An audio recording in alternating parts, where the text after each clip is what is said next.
Excuse me, Mr. DJ. Hey, check this out. We got a great show coming your way.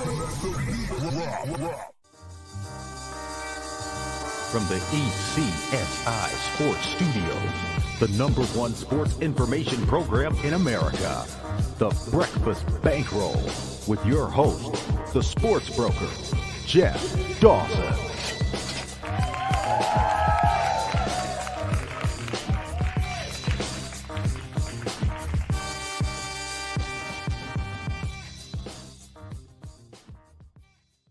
ECSI fans, you want to revolutionize your sports investing habits? Allow me to tell you about WagerWire. WagerWire is an app that helps you become a superior bettor by allowing you to sync all of your sports books and track all of your bets in one place. See your current action, your betting history, and stats. You can also sign up for sports books and collect bonus offers. Follow them at WagerWire on X, as they're the best account on the platform. Head to the App Store or Play Store now and search WagerWire. Download the app. Good morning, sports fans from all around the globe. I am the host, Jeff Dawson, East Coast Sports Investors, and this is your Breakfast Bankroll with Julian Edlow at DraftKings for Thursday, October 26, 2023. Busy day ahead of us here. First and foremost, shout out to our new partnership and sponsor, WagerWire. If you have not downloaded this amazing app, please go to Google Play or wherever you download your apps. Download it. It's free. Sync up your bets with all the other sports books. Window shop. Keep track of your ROI. And also take a look at all those promos, free bets, and these other offers that the sports books are making. And lastly, it's 2 months till Christmas. If you're looking to make a little flash cash or let's say stocking stuffers, send an email to affiliate@wagerwire.com. Tell them JD at ECSI sent you. Travis, Zach, and the rest of that team will take good care of you. Shout out to the gentlemen behind the glass, Joseph Shea, Evan Lewis, Olu, Bennett, and of course, Cade Horton. Today, we got short window here, so a lot to talk to. Let's bring in the star of this show, the one and only, Mr. Julian Edlow. Let's get right to it, Jeff. Get right to it is right. As I was writing the preview, I want this show to be about locals, but I want it to be also about the weekend cards, today's card through the eyes of Julian Edlow and, of course, the DK Sportsbook. I'm high above courtside right now. Opener last night. Celtics 4-point winners at the Mecca MSG. Thoughts on the Celtics?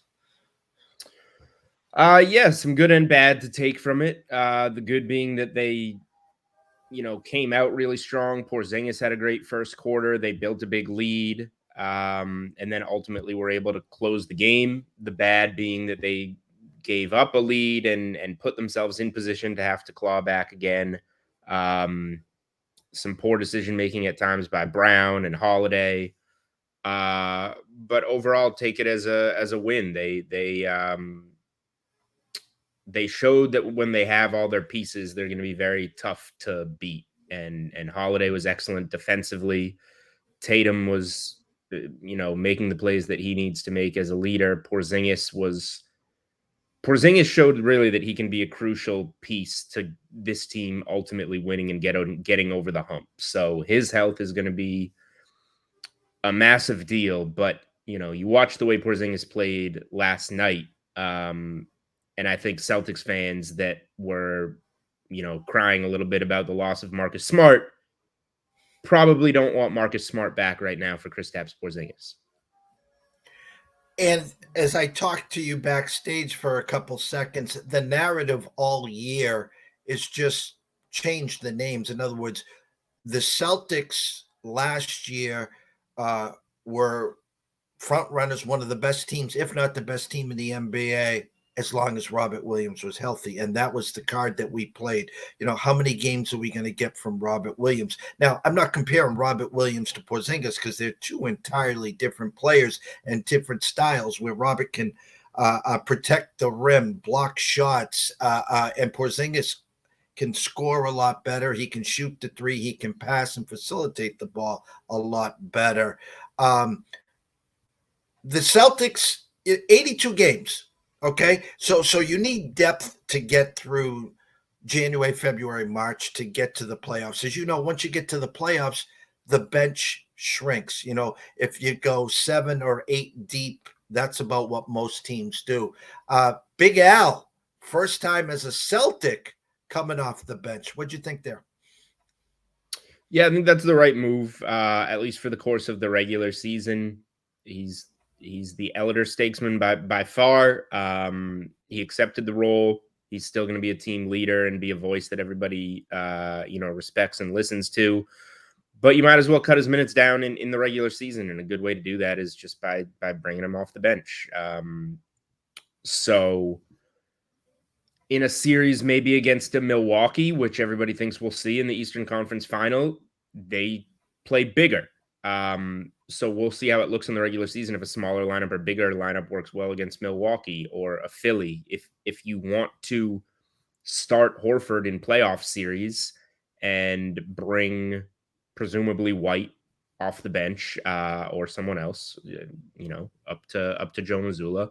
But if you want to do that in the postseason, you can play the matchups, and Horford should be fresh to give you 30 minutes in the postseason if you stick to this program in the regular season. So I'm fine with the move. I think it makes the most sense to shrink his minutes down. So bring him off the bench, and as long as there's no ego problem, it's all about who's finishing these games.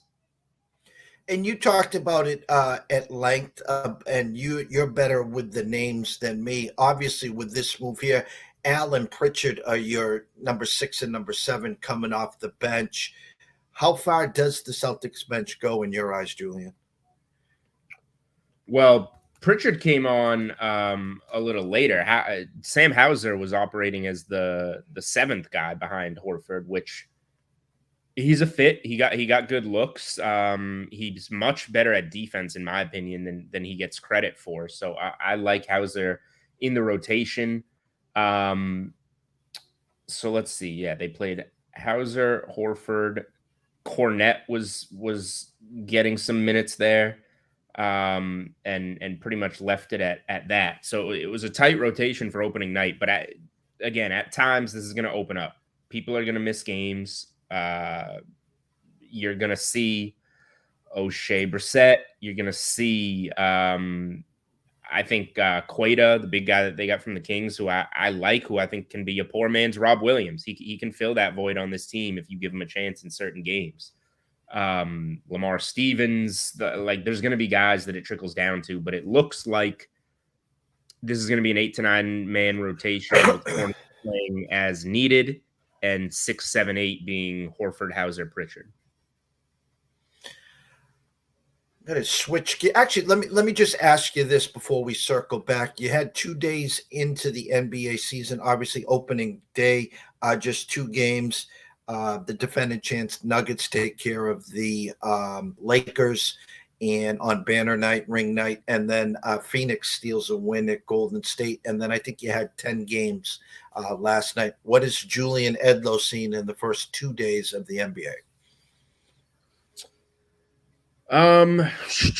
First couple of days, I mean, the Lakers, just something to monitor from a betting standpoint. The Lakers are going to monitor LeBron's minutes. So you'll see his point prop tonight against Phoenix is 20.5. That's low for him, but just pay attention. He's going to play less than 30 minutes. That is the plan. Keep him fresh, keep him ready. Wembanyama overs could be an issue until he learns how to stay out of foul trouble. He had some really silly fouls, kind of flashed late in that game. His turnover prop was 1.5, minus 130, and got juiced well up. He had 5, and he didn't even play his full allotment of minutes. So Wembanyama turnover overs, I know it's a boring prop. Everybody wants to bet something more exciting. That has some legs to it. Chet Holmgren is a guy that everybody wants to bet in that Rookie of the Year market. I thought he looked. I'm not a Holmgren guy. I didn't think he was going to be good from the beginning. I didn't like how he looked last night. He got stripped and then crossed over by Andre Drummond. UConn! Yeah, that's not a guy you want to get stripped and crossed over by, though. He had 4 rebounds. His prop was set at 9.5. I'm looking at some Holmgren unders potentially. I think your question was probably more big picture. The teams we think are going to be good are going to be good. That's my takeaway so far. And tonight we'll see what Milwaukee and Philly look like. A shocker in Gillette on Sunday. I watched your show Saturday and Sunday. The Sweat. Everyone, please go over there. We'll give you exactly where to watch it. VSiN, et cetera, et cetera. DraftKings Network at the end of the show here. Listen, we were talking an 8.5. Sharp money was coming in late on the Patriots. I think it closed at 7.5. We talk about the slow starts, first quarter and half, especially 3-0, 10-0 Patriots. As they not only cover, they win outright. And it's the first game I can remember that Mac Jones got the ball on the final possession and marched him down the field and scored. Thoughts about last Sunday before we talk about the Dolphins and South Beach this Sunday? Surprising win, gritty win. Sharp money's going to hit the Patriots every week, and some weeks they're going to be right. I think they're going to be wrong more than they're right, so I'm not taking too much away from this. If the Dolphins get to 8.5, I'll look to tease them to 2.5. Although the NFL is impossible right now. I'm slowing down there with basketball getting going and college football going well, so I would say the NFL is the sport that I'm betting the least right now. But yeah, I think ultimately, and we'll find out some tonight, I think ultimately it speaks more to the Bills might not be that elite, that team that we think they are. Not betting tonight's game. If I did, Tampa plus 9.5 would be it for me. I don't know if Buffalo is quite the team we make them out to be. So I think it speaks more to them, and we'll see how the Patriots look in Miami on Sunday. But I think Miami's going to come out pretty strong after that loss to Philly. And it's kind of comical because the Taps were playing leading up to opening kickoff. I mean, Pats Nation, 1-5 seasons over, obviously not going to beat the Bills. The collapse for Caleb chance, yada, yada, yada. After this game at South Beach, their schedule becomes very favorable, where they might even be favorites in a couple of games. I think in Germany against the Colts 2 weeks from now, or I'm sorry, Kansas City, Miami's in Germany, then the Pats. Now all of a sudden, Tyreek hip. Doesn't sound like Tyreek's playing. Mozart banged up. Waddle already with back issues. This couldn't be back-to-back stunners from in Bill We Trust. And next thing you know, what are they, 3-1 in the division? I don't think so. I think things come back to normal this week, and even without Tyreek Hill in Miami, I would side with Miami in that game. So it's been a hard place for them to play. I think that they caught a little bit of lightning in a bottle last week. Maybe they can score some points. They scored on Buffalo, so the offense took a step forward. The offensive line, the adjustments they made, took a step forward. So I think they'll be a little better. I don't think they're going to be as embarrassing as they were against the Saints and the Cowboys.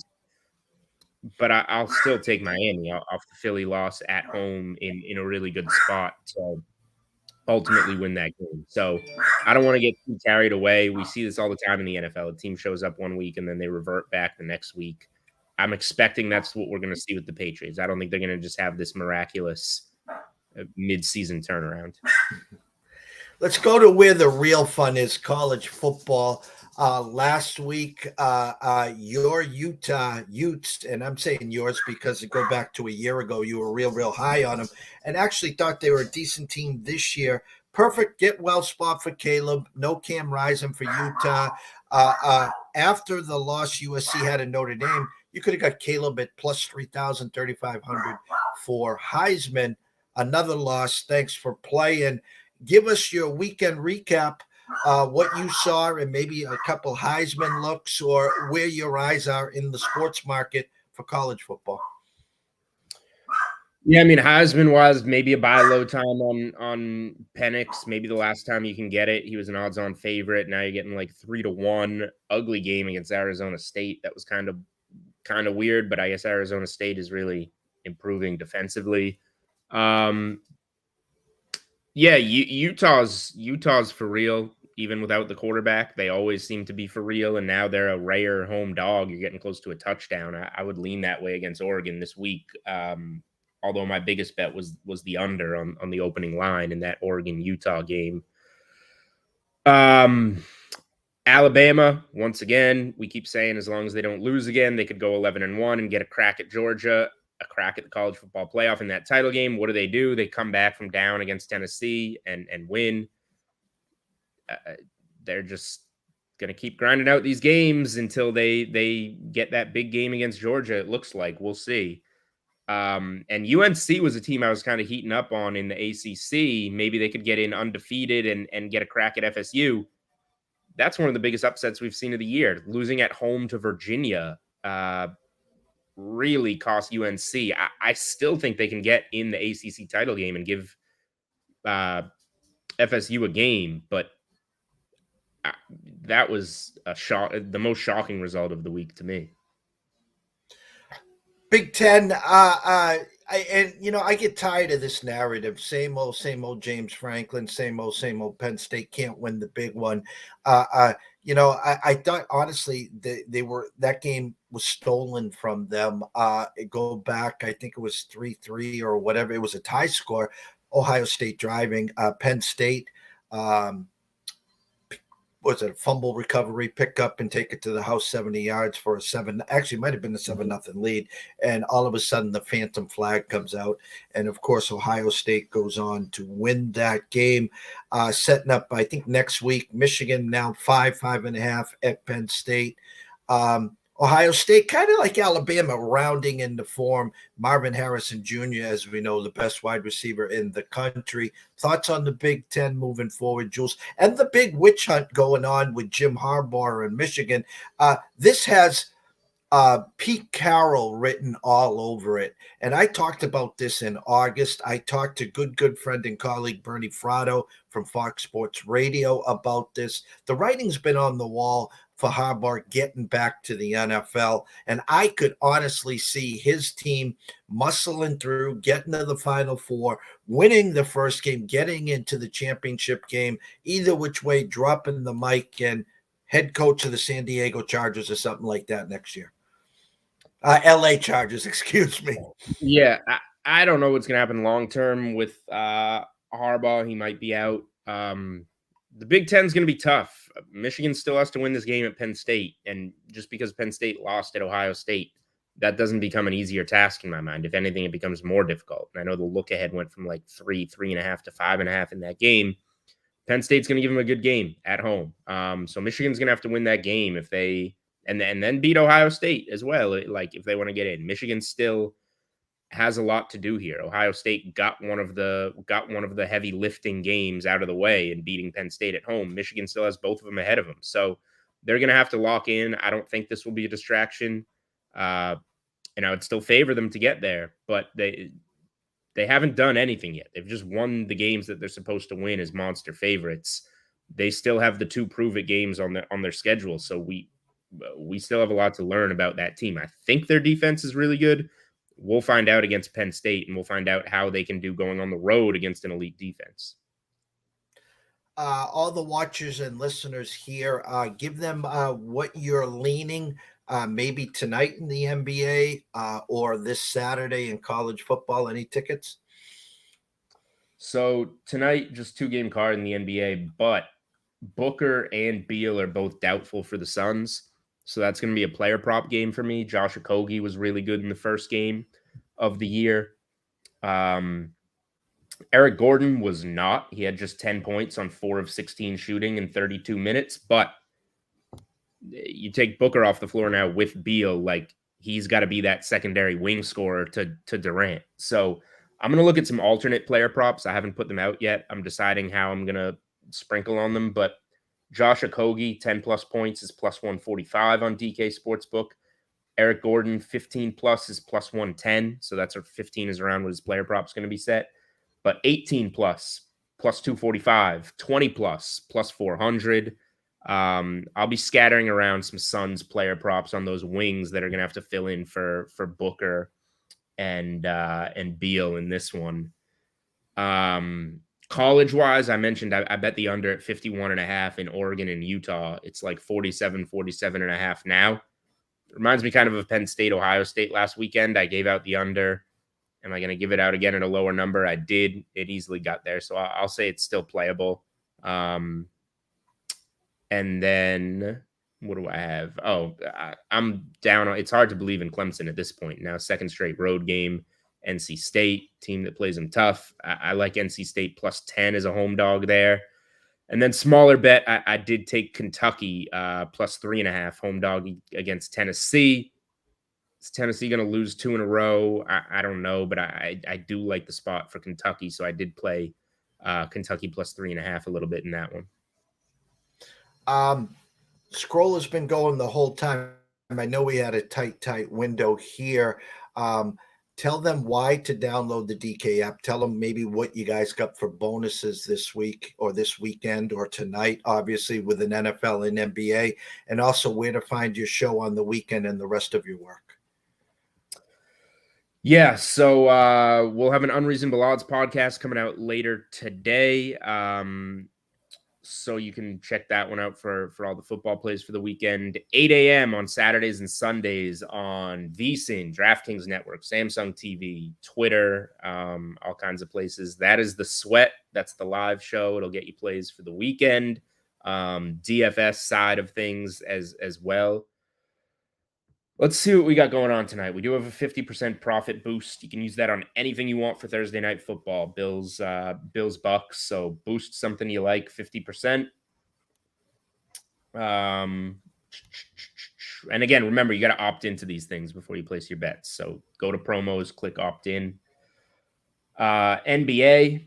Oh, here, 50% profit boost on anything NBA. Use that on one of the alternate scoring props I just said. Eric Gordon, plus 400 to score 20. Now you're getting plus 600. Take some rips there.